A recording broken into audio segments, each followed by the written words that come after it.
আছে ইন্নাল্লাযীনা আমানু, কিন্তু ওই সমস্ত ব্যক্তিগুলা ক্ষতির ভিতরে নাই। তারা কারা?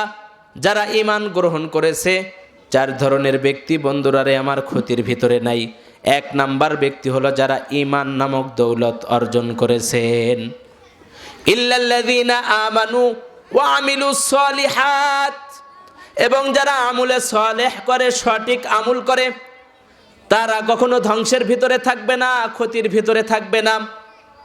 ওয়া তাওয়াসাউ বিল হাক্কি, এবং যারা সত্যের দিকে আহ্বান করে, ওয়া তাওয়াসাউ বিস সাবর, এবং যারা সবুরের দিকে আহ্বান করে।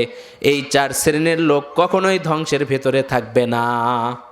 এই যে কথাগুলো বর্ণনা করা হলো, এটা হলো কি শানে নুজুল।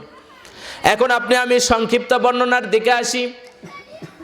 আপনার আমার রব মহান রব্বুল আলামিন সূরাটির শুরুতেই কসম খেয়েছেন ওয়াল আসর, সময়ের কসম। কিসের কসম? সময়ের কসম।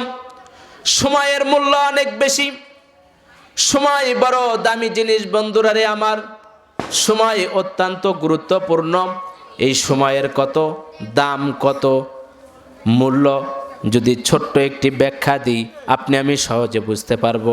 ওয়াল আসর, আসরের অনেক ব্যাখ্যা, এই সূরা শেষ করা যাবে না। ঠিক আছে, আসরের অনেক ব্যাখ্যা। ছোট্ট একটি উদাহরণ দিয়ে আপনাদেরকে বুঝাইতেছি। একটা সন্তান মৃত্যু অবস্থায় মার পেট থেকে বের হয়েছে, এর কিন্তু হুকুম ভিন্ন, ঠিক কিনা জোরে বলেন? আরেকটা সন্তান মার পেট থেকে বের হয়েছে, বের হওয়ার পরে শুধু মা বলে কান্না করছে, কান্না করার পরে দুনিয়া থেকে বিদায় নিয়ে চলে গেছে, এর হুকুম। আর যে মৃত্যু অবস্থায় বের হয়েছে, এর হুকুম এক? দুইজনের হুকুম এক? দুইজনের হুকুম এক না। এই যে পাশে হুজুর আছে, হুজুরদের থেকে শুনবেন, দুইজনের হুকুম কি না? এক নয়। যে দুনিয়া থেকে মার পেট থেকে মৃত্যু অবস্থায় বের হয়েছে, অমনি তারে কবরের ভেতরে দাফন করে দাও। আর যে জীবিত অবস্থায় বের হয়েছে, একটা শব্দ শুধু করছে, তাকে বন্ধুরারে আমার ওইভাবে দাফন কাফন করাইতে হবে যেইভাবে মুসলিম রাষ্ট্রের রাষ্ট্রপ্রধানকে দাফন কাফন করানো হয়, ঠিক কিনা জোরে বলেন? ওইভাবে তারে দাফন কাফন করাইতে হবে।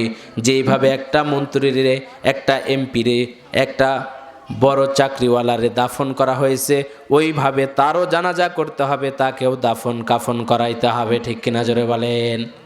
এই গুরুত্ব কেন? এই গুরুত্বটা সময়ের জন্য। এই গুরুত্বটা কিসের জন্য? সময়ের জন্য। সময়ের গুরুত্বের জন্য বুঝতে হবে।